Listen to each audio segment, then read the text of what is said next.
Bonjour à tous, amis restaurateurs. Aujourd'hui, dans cette nouvelle vidéo, j'ai repris mes documents et comme la première fois, on va parler du contrôle technique. Comme vous le savez, en 2019, le contrôle technique a changé. Pour l'occasion, je vous avais fait une belle vidéo sur le sujet. Et dernièrement, je me baladais sur Facebook. Je pense que vous connaissez ça. Ces derniers temps, on a un peu le temps de farfouiller un peu partout. Et j'ai entendu parler de contrôle technique sur des forums, sur des pages Facebook et autres. Et je me suis dit, si j'allais regarder un coup l'UTAC, voir s'il y a des nouveautés. Et je suis tombé sur les comptes rendus des contrôles techniques de 2019. Donc ce document, il est trouvable sur le site de l'UTAC OTC. Vous aurez tout le résumé, tout en détail. C'est un document qui fait une 40aine de pages. Et j'avais envie de parler avec vous de tout ça parce que je me souviens que dans la vidéo du contrôle technique en 2019, j'avais eu des commentaires, mais un nombre incommensurable de commentaires. Alors bon, j'ai eu des commentaires assez marrants comme quoi j'étais payé par l'État, ça c'est vraiment génial. Et il y en avait d'autres qui parlaient vraiment de la pollution, que de toute façon aucune voiture n'allait passer. Et ben avec les résultats, on va savoir maintenant qu'est-ce qui fait que nos contrôles techniques ne passent pas. Je vais déjà vous donner quelques grands chiffres de 2019 pour les contrôles techniques. Pour ça, excusez-moi, mais je vais être obligé de regarder mes documents parce qu'il y a beaucoup d'informations et je ne peux pas tout retenir. Donc, en 2019, il y a eu 19 millions de contrôles techniques. Et sur ces 19 millions, il y a eu 4 200 000 contre-visites. Donc, tout confondu. Contre-visite pour des défauts majeurs et des défauts critiques. Ça fait en gros une voiture sur 5 qui est passée en contre-visite. Je pensais pas, je croyais que ça allait être une voiture sur 10, mais non. Ce taux, il n'a pas beaucoup changé par rapport à l'année d'avant. On était à 21,5, là on est à 21,7, c'est vraiment, il n'y a pas eu de changement en 2019, enfin de gros changements. Dans cette première partie, nous allons classer les fonctions qui engendrent le plus de contre-visites. Pour rappel, lors d'un contrôle technique, il y a 9 fonctions contrôlées.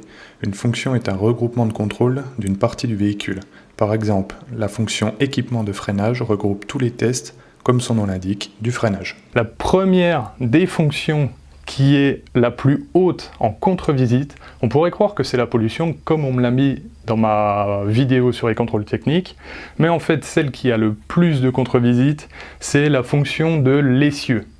J'étais surpris quand j'ai vu ça, et là, 11%, donc 11% de toutes les contre-visites, ça donne environ 470 000 voitures qui sont en contre-visite à cause de l'essieu. Dans ces 11%, on a 2%, presque 3%, parce que 2,91, qui sont recalés au contrôle technique à cause des pneumatiques qui sont gravement endommagés, entaillés ou montage inadapté.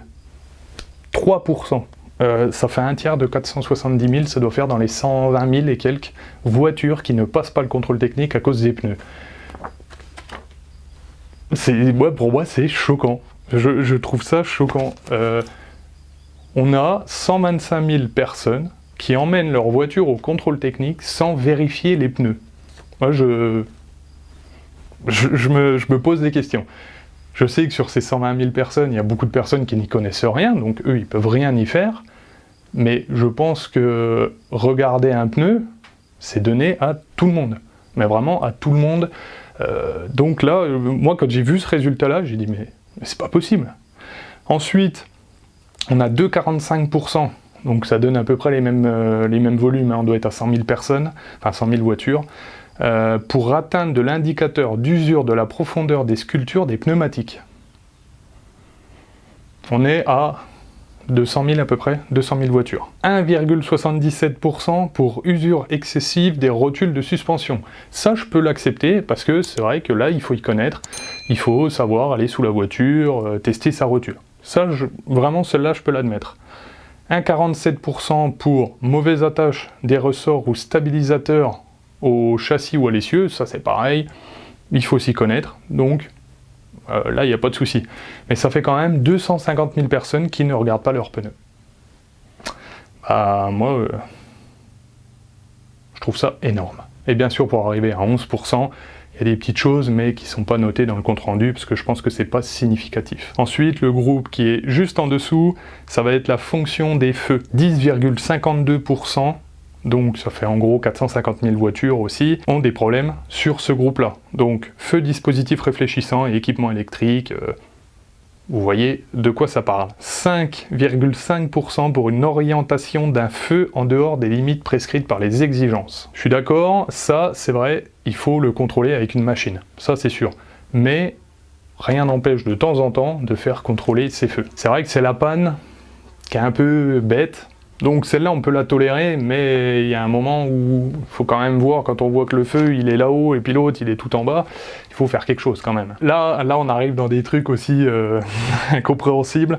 On a 2,3% pour une source lumineuse défectueuse ou manquante. C'est bête. Ça c'est vraiment bête. 1,79 pour une source lumineuse défectueuse des feux de position avant, arrière, latéraux. Et 1,39 pour une source lumineuse défectueuse ou manquante, visibilité fortement réduite. En gros, on doit être sur du 2, 3, 4, on doit être sur du 5%, en gros, parce qu'il y a des feux, des ampoules qui ont cramé. Bon, c'est un peu gros quand même. Ensuite, on va passer à donc, la fonction qui est juste en dessous. Elle est à 7,63% de contre-visite. Et là, on en arrive à la pollution. On a 327 000 personnes qui ont une contre-visite avec la pollution. Je le rappelle, toujours sur 4 239 000 voitures en contre-visite et sur 19 millions de voitures qui passent le contrôle technique. Donc, c'est pas très haut quand même. Alors bien sûr, entre janvier, juin et juin-décembre, il y a eu une évolution du contrôle technique, mais en gros, voilà, vous avez 320 000 personnes qui n'ont pas eu le contrôle technique à cause de la pollution. Par rapport aux 470 000 de l'essieu, c'est quand même un peu moins haut. Alors dedans, il y a deux parties. Il y a la partie en fait pour l'opacité, parce que ça dépasse la limite de l'opacité, ou pour un contrôle impossible de l'émission d'opacité de l'échappement. Je me suis renseigné un peu sur qu'est-ce qui pourrait faire un contrôle impossible. Alors, j'ai entendu parler de l'huile qui manquait dans le moteur, puisque là, il faut commencer à démarrer la voiture, à la faire chauffer, tout ça, et un manque d'huile, on peut casser le moteur. Donc là, le contrôleur peut prendre la décision de ne pas... de dire que c'est impossible, puisqu'il n'y a plus d'huile. Et autrement, j'ai aussi lu que si l'échappement est percé, forcément, le contrôle de pollution ne peut pas se faire. Donc voilà, pourquoi il y aurait ça. Toutes ces valeurs que je vous donne, bien sûr, c'est pas parce que vous avez le feu qu'il ne peut pas y avoir quelque chose d'autre. Elles peuvent être cumulables. Donc c'est pour ça que les pourcentages ne sont pas non plus représentatifs à 100%, puisqu'on peut avoir beaucoup de choses sur sa voiture. La fonction suivante, c'est les équipements de freinage. Donc là, on a 6%, 6,14%, ça fait 260 000 personnes. Donc là, c'est un peu plus dur. C'est vrai qu'il y a le déséquilibre notable des performances du frein de service, qui est à 1,46. Donc là, c'est vrai que, à part avoir la machine, c'est pas possible. Usure excessive, marque minimale atteinte des garnitures ou plaquettes de frein, ça c'est vrai qu'on peut le contrôler, mais c'est pas simple quand même. Efficacité insuffisante du frein de service, bon ça c'est pareil, si on n'a pas la machine on peut pas le savoir. Et pour un disque ou tambour usé. Bon, il faut aller regarder, mais c'est vrai que c'est un peu plus dur à voir que du genre un feu. Ensuite, la fonction suivante, c'est pour le châssis. Donc là, on a 200 000 personnes qui n'ont pas eu le contrôle technique à cause de ça, 4,76%. Mauvaise fixation ou manque d'étanchéité du système d'échappement. Donc là, on peut peut-être retrouver par rapport aux personnes qui n'ont pas eu la pollution. Mauvaise fixation ou endommagement susceptible de causer des blessures en cas de contact des pare-chocs, enfin tout ça. Là, c'est en gros, vous avez un bout de plastique qui pend. Pour les capuchons anti-poussière aussi, pour de la corrosion excessive du châssis affectant la rigidité de l'assemblage. Bon, là, c'est des choses, c'est suivant l'état de la voiture, donc on est un peu tributaire de ça quand même, ça je suis d'accord. Ensuite, la fonction d'après pour 3% et 120 000 personnes, 130 000 on va dire, la direction, la fonction direction, donc usure excessive des articulations, un jeu entre des organes, un capuchon anti-poussière manquant, ou pour un manque d'étanchéité. Ça c'est pareil, là c'est un contrôle, donc tout le monde n'est pas apte à aller regarder si ça fonctionne bien ou pas. Même si normalement un jeu on doit quand même le sentir en roulant. La fonction suivante c'est autre matériel, donc pour 2,91%, 125 000 personnes. Signalisation défaillante via l'interface électronique du véhicule, donc l'airbag. Donc là c'est 1,03% qui passe pas à cause de ça. Ensuite, coussin gonflable, manifestement inopérant de l'airbag. Non-fonctionnement de l'avertisseur sonore, 0,36% quand même. Ensuite, pour une coupure ou signe de distension de la ceinture de sécurité et de leur boucle, ça c'est pareil, c'est une chose que vous pouvez vérifier avant de passer le contrôle technique. Pour 2,71%, c'est la fonction visibilité. Alors celle-là, c'est pareil, elle m'a choqué. Parce que je me dis comment les gens ils font pour rouler. Ça donne environ 116 000 véhicules.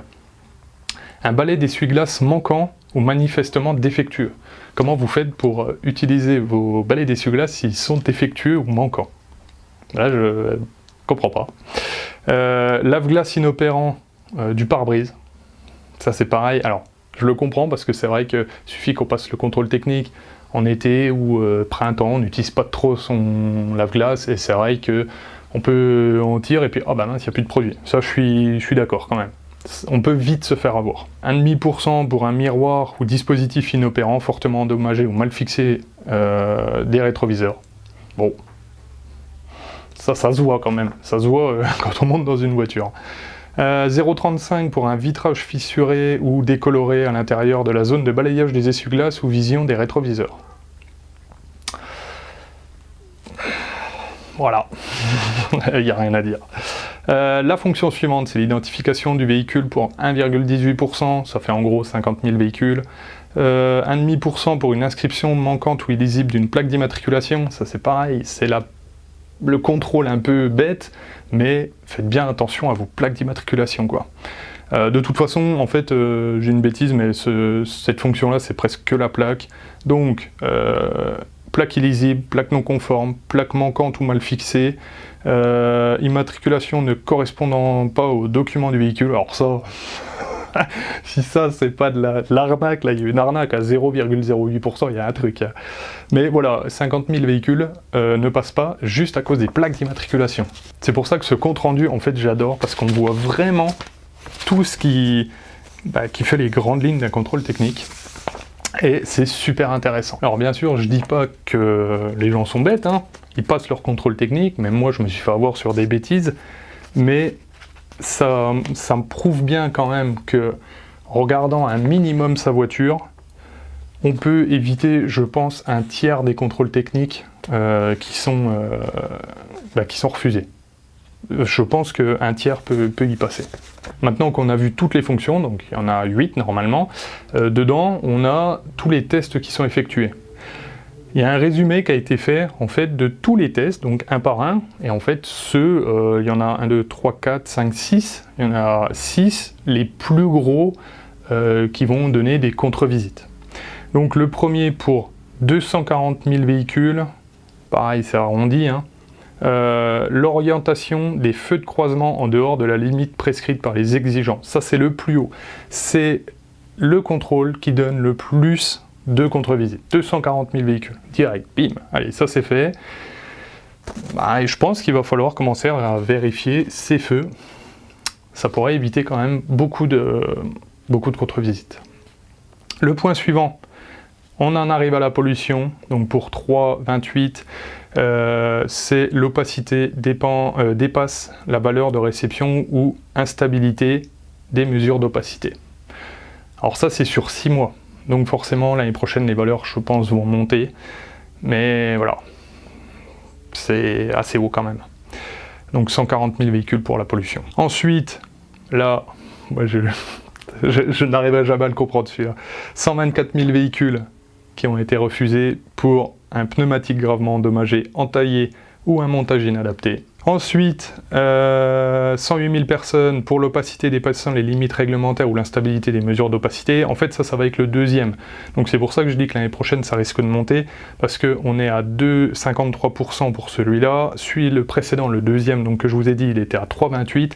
Les deux risquent de s'additionner, donc on va arriver aux alentours de 5,8, 5,9 à peu près. Donc ça risque d'être le premier l'année prochaine, la pollution. Ensuite, pour 105 000 véhicules, 2,45% pour une atteinte de l'indicateur d'usure de profondeur des sculptures de pneumatiques. Donc là, 2,45 et on était à 2,91 sur celui d'avant, ça veut dire que en gros, on a 5,5% des contre-visites qui sont dues à des pneumatiques. C'est énorme, c'est juste énorme. 2,35% avec 101 000 véhicules pour un contrôle impossible des émissions d'opacité à l'échappement. Donc là, c'était les défaillances majeures. On se rend compte qu'on va avoir deux grands groupes. Le premier qui est en haut, ça va être quand même la pollution, va être aux alentours de 6,5%. Et juste en dessous, on va avoir les pneumatiques. Je croyais vraiment pas que ça allait se ranger dans cet ordre-là. Maintenant, on va passer aux défaillances critiques. Donc, le premier point pour 0,22%, parce que c'est toujours pareil, c'est pas très haut en pourcentage, mais en fait c'est donné par rapport aussi au pourcentage des contre-visites normales. Les critiques, il n'y en a pas beaucoup en fait. On a à peu près 9500 véhicules qui sont refusés pour une corde visible ou endommagée des pneumatiques. Quand on en arrive à la corde, c'est que vraiment on a usé le pneu jusqu'au bout. Hein. Ensuite, on a 5500 véhicules pour une efficacité inférieure à 50% de la limite du frein de stationnement. Ça, comme je vous l'ai dit juste avant, c'est vrai, ça va être dur à contrôler sans machine. 3800 véhicules pour un non-fonctionnement des feux de stop. Aucune source lumineuse, c'est-à-dire que là, il n'y a plus rien du tout. Voilà. C'est énorme. 3000 véhicules pour une usure excessive, marque minimale non visible de la garniture de plaquettes de frein. Ça, comme je vous le disais, c'est un peu difficile à voir. 2500 pour une non-conformité aux exigences de la profondeur des sculptures des pneumatiques. Pareil, toujours, usure des pneus. Ça s'additionne encore, c'est-à-dire qu'on est quand même à 12 000 véhicules. Hein. 2100 pour un déséquilibre important sur l'essieu directeur du frein de service. Ça c'est pareil, c'est une chose, on ne peut pas trop le contrôler. Le département en France qui a le moins de contre-visites, c'est la Seine-Saint-Denis, avec 12% de contre-visites, 12,26. Nickel. Et le département où il y a le plus de contre-visites, c'est Mayotte, avec 38% de contre-visites. C'est le taux le plus haut qu'il y ait en France. Voilà pour les contrôles techniques 2019. Donc oui, la pollution a augmenté un peu, mais par rapport à 2018, il y a eu à peu près 1% en plus. Donc c'est pas comme on le croyait, une évolution qui va monter très fortement. C'est pas une grosse partie non plus des contre-visites, des contrôles techniques. Donc vous voyez que ce que je vous avais dit dans la première vidéo, c'est pas parce que on va avoir un changement de contrôle technique que forcément toutes les voitures françaises ne passeront plus au contrôle technique. En plus de ça, moi, ayant fait les contrôles techniques depuis de mes voitures, je peux vous assurer qu'en fait, il n'y a aucun problème. Les anciennes passent très simplement, puisque en fait, on est tablé par rapport au contrôle de l'époque. J'ai été plus embêté dernièrement avec la Renault Mégane que j'ai aussi. Là, ça a été un peu plus dur, il a fallu la faire décrasser pour qu'elle passe, mais après les passer haut la main. C'est une chose qu'il faut juste prendre en compte. Moi, ce que je peux vous conseiller donc, pour vos contrôles techniques, vérifiez bien déjà vos pneumatiques, parce que on peut voir quand même que c'est énorme. Vérifiez un peu l'aspect général de votre voiture, vérifiez bien tous les feux.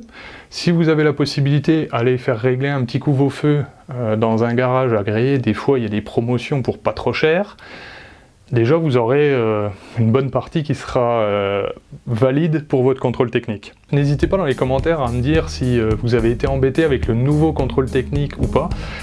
Moi, je voudrais bien savoir, avoir un peu votre retour d'expérience aussi sur le sujet. Si la vidéo vous a plu, vous pouvez vous abonner juste en dessous. Vous pouvez aussi mettre un petit like. On peut aussi échanger avec un petit commentaire dans l'espace qui est en dessous de la vidéo. Vous pouvez me retrouver sur Instagram, sur Facebook et sur Discord. Je Je vous souhaite à tous une très bonne semaine. Restaurez bien!